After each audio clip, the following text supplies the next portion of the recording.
There comes a moment when nothing feels right anymore. Not the parties, not the noise, not the people you used to force yourself to fit with. And you start to wonder, what's wrong with me? But the truth is brutal and liberating. Nothing is wrong with you. You're simply waking up to who you really are. And the moment you stop pretending, the world you once tried so hard to belong to stops feeling like home. This isn't the end of your joy. It's the end of performing. There is nothing wrong with you. You're just wired differently. Here is the kind of person most people misunderstand. The introvert who feels drained in places where everyone else seems to come alive. Society tells you you should be having fun at the party, as if enjoying crowds were some universal law of nature. But the truth is far simpler, far kinder. There is absolutely nothing wrong with you. Extroverts and introverts are not two versions of the same creature. They are two entirely different species of nervous systems. While an extrovert gets louder, brighter, and more energized, the more people surround them, your energy moves in the opposite direction. The more stimulation, noise, voices, lights, and emotional signals in a room, the faster your inner battery drains. What fuels them exhausts you. What excites them overwhelms you. And that's not a flaw, it's biology. Alan Watts captured this beautifully when he said, "It's like saying that because some flowers bloom in full sunlight, the ones that prefer shade are somehow defective. Some flowers thrive under blazing light. Others bloom only in gentle shade. Neither is superior. Neither is broken. They simply grow in different conditions. Look at your real-life experience. At social gatherings, people talk over each other. Music pounds. Laughter erupts in waves, and while others get more animated, you feel your mind retreating, your senses tightening, your energy shrinking. You're not antisocial. You're not bad at parties. You're simply overstimulated. Your nervous system isn't built for chaos.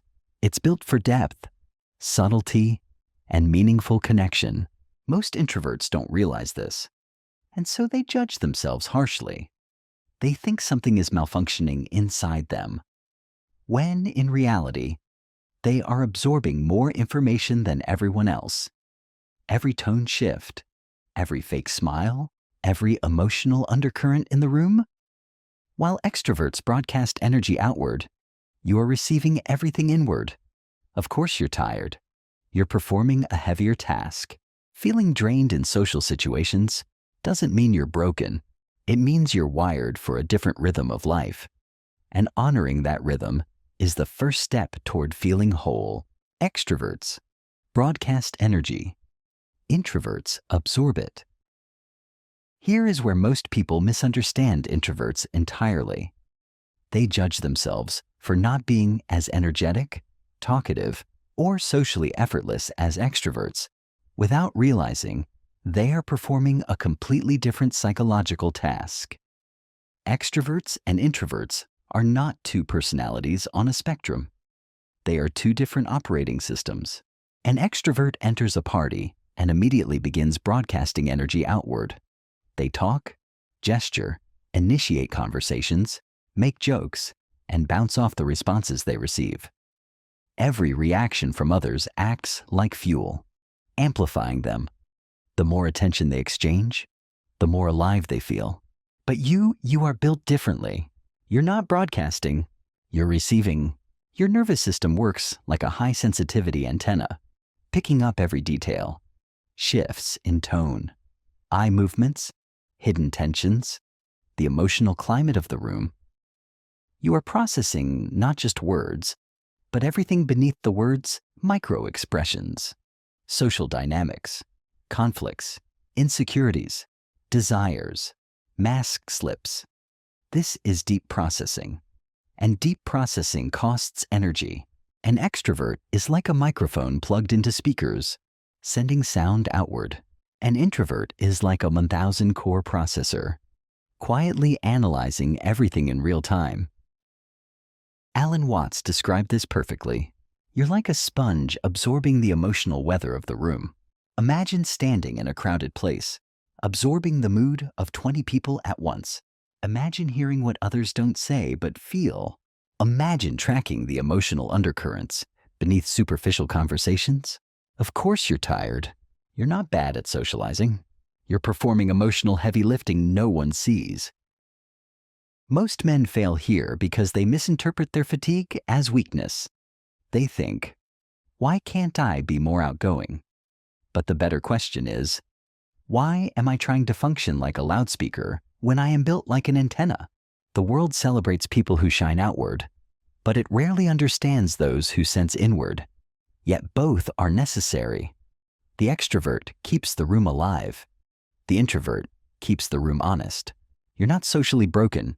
You're neurologically sensitive. And that sensitivity is a strength, not a flaw. You feel the whole room the way a swimmer feels the whole river. Most people walk into a room and only see what's obvious. People chatting, music playing, glasses clinking, laughter rising and fading. But you walk into the same room and your entire body becomes an instrument. You don't just see the room, you feel it. While others stand on the shore, observing the surface of the water, you are already swimming through the emotional currents underneath. And this is the core difference.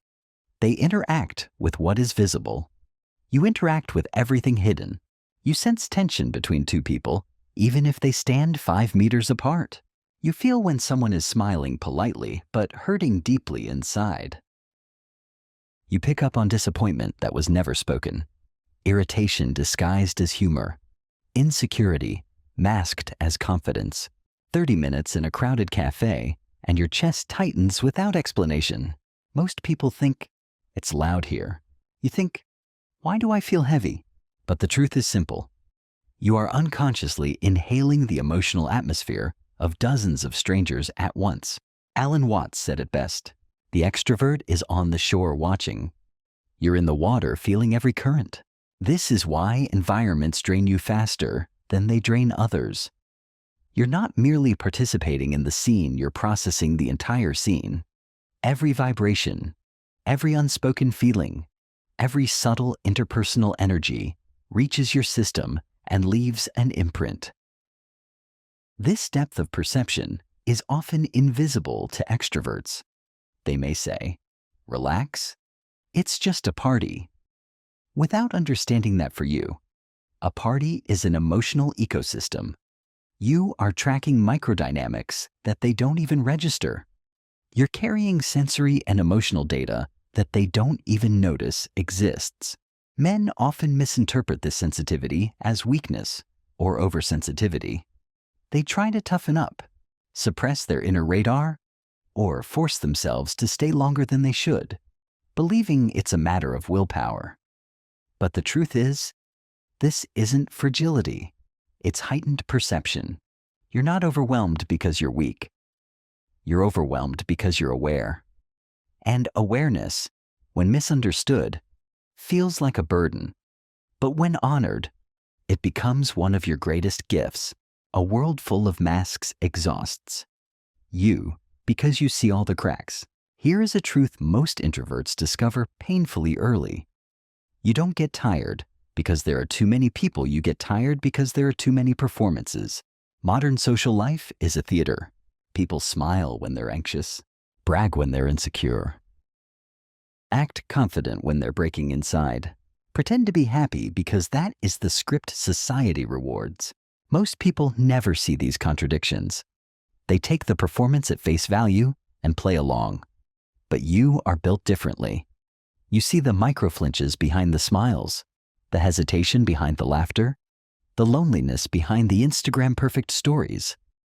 Your attention slips through the cracks of their masks and lands directly on what they are hiding. And that is exhausting.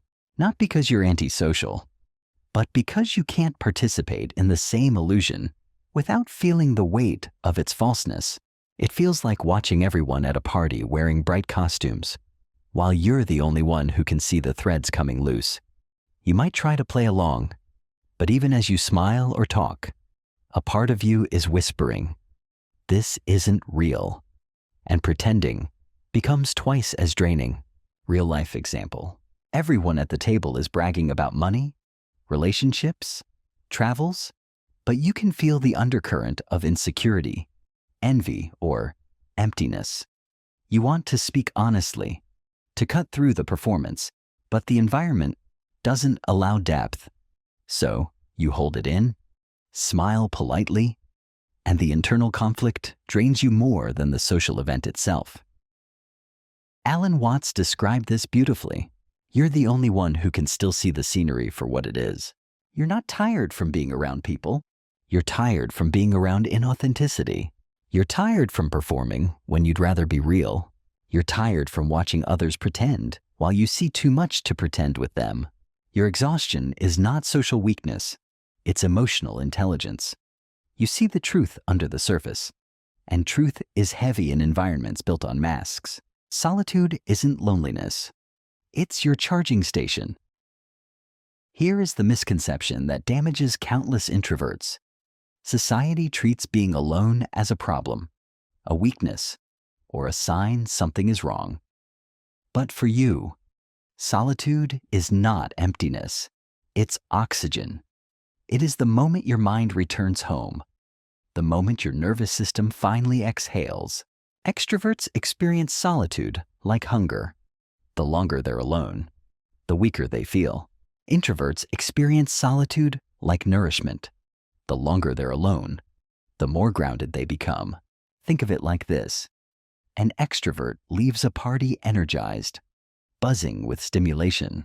You leave the same party feeling like your internal battery has dropped to 2%, blinking red, begging you to unplug from everything. And when you finally get home, close the door, dim the lights, make a cup of tea, and sit in silence, something miraculous happens. Your mind reorganizes itself. Your emotions cool. The 1,000 microsignals you absorbed from the room begin to settle, like mud sinking to the bottom of a river. People think you're cold, distant, or antisocial because you need this space. They don't understand that solitude is not your escape. It's your reset. It's not the absence of connection. It's the presence of yourself. Real-life example. After a 3-hour social event, you need nearly 2 days of quiet to feel normal again. This isn't a flaw. It's biology. Your system processes depth, not breadth. While others skim the surface, you absorb texture, tone, tension, everything. Alan Watts captured this perfectly. Solitude is not deprivation, it's restoration. When you're alone, you're not avoiding people. You're returning to your natural rhythm. When you step back, you're not withdrawing, you're rebuilding. When you disappear for a while, you're not rejecting others. You're recharging so you can show up fully when you return. Alone time isn't a luxury for you. It's your power source. You function best when you honor that truth. Your sensitivity is a gift, not a weakness. Most introverts grow up believing something is wrong with them, that they feel too much, think too much, or notice too much. But what you call too much is actually your greatest strength. A level of perception most people will never touch. Extroverts interact with the world through action, moving fast, speaking fast, reacting fast. You interact through perception, absorbing, reading, sensing, understanding. You are not fragile. You are finely tuned. Think of yourself as a high-resolution sensor. While others pick up only the loudest signals, you pick up the subtle ones. The shift in someone's eyes when they're hiding pain. The tightening of a jaw when someone is silently angry. The slight change in tone when a person isn't telling the truth. To most people, these cues are invisible.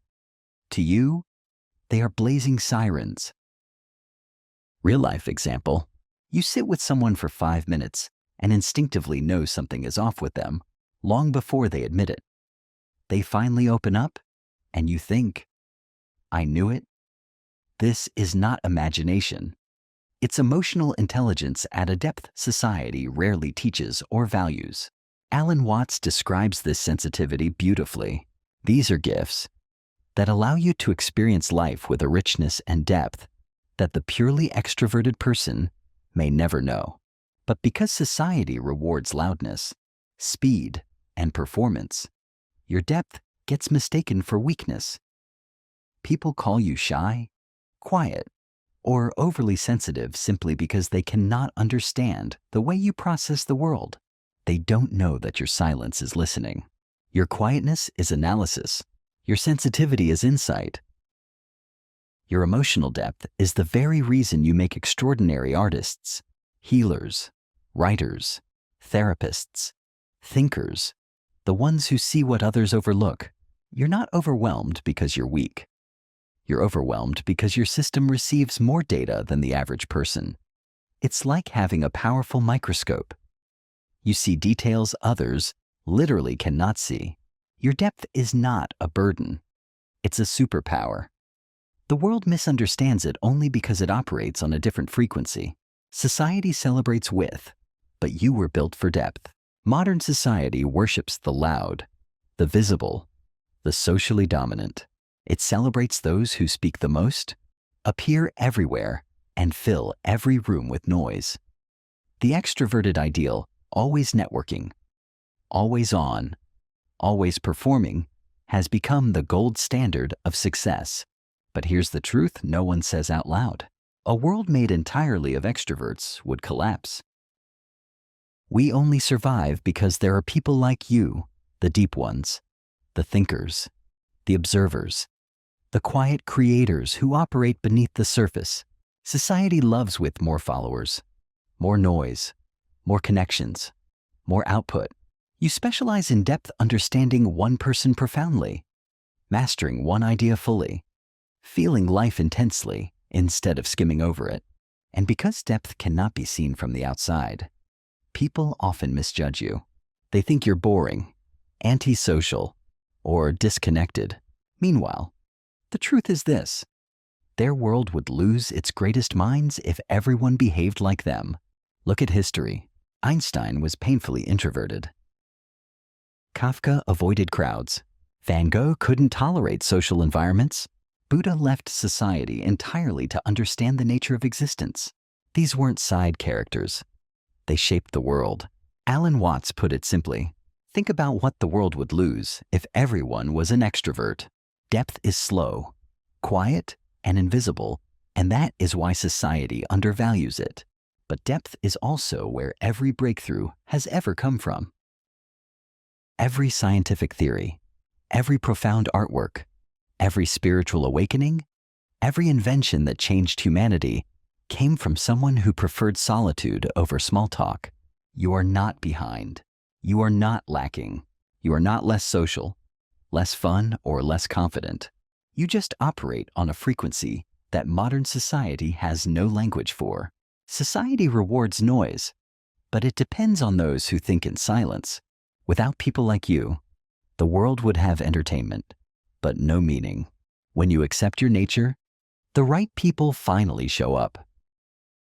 Most introverts spend years trying to fix themselves, forcing conversations, tolerating noise, pretending to enjoy crowds, and draining their entire nervous system just to appear normal.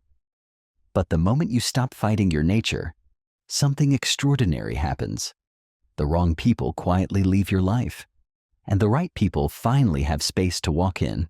This shift begins when you let go of the pressure to be who society expects. You stop chasing the large friend groups. You stop forcing meaningless small talk. You stop apologizing for needing silence, depth, and emotional clarity. And when that mask falls away, your energy changes and your relationships change with it. Suddenly, you meet people who don't drain you, but nourish you. The ones who don't need constant conversation to feel connected. The ones who enjoy slow nights, long talks, comfortable silence, and the feeling of simply existing together. The ones who don't interpret your quiet as coldness, but as sincerity. It might be one person, it might be two. It will never be many, but that's exactly the point.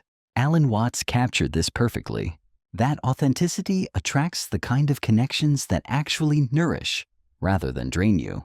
Think back to the best conversations of your life. Were they with a crowd, or were they with one person? Late at night? When you could finally breathe? When you stop performing, you stop attracting the audience and start attracting the tribe. Real connection for an introvert doesn't happen in noise. It happens in stillness, in depth, in truth. And the moment you allow yourself to be exactly who you are, you open the door to people who actually resonate with that truth. When you stop trying to belong everywhere, you begin to belong somewhere real. Introverts don't need the world. They only need the right world, and that world appears the moment they stop pretending. One day, you'll look back and realize the loneliness, the discomfort, the confusion, they weren't punishment. They were the doorway. Because the moment you honor your nature, the wrong people fall away, and the right people finally recognize you. This is not isolation. This is alignment. And when you stop dimming your depth to survive the world, you meet the people who see it and stay.